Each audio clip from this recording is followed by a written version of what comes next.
அந்தகக் கவி வீரராகவர் என்பவர் காஞ்சிபுரம் மாவட்டம் புதூர் என்னும் ஊரில் பிறந்தவர்.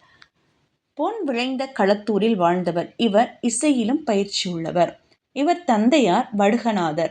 வீரராகவர் பிறவியிலேயே தன்னுடைய கண் பார்வையினை இழந்தார். கேள்வி அறிவின் வாயிலாகவே கல்வி கற்றார். இவர் இயற்றிய பாடல்கள் சொற்சுவையும் பொருள் நயமும் உடையவை. வள்ளல்கள் மீதும் சிற்றரசர்கள் மீதும் பல தனிப்பாடல்கள் பாடி பரிசுகள் பல பெற்றிருக்கிறாரு.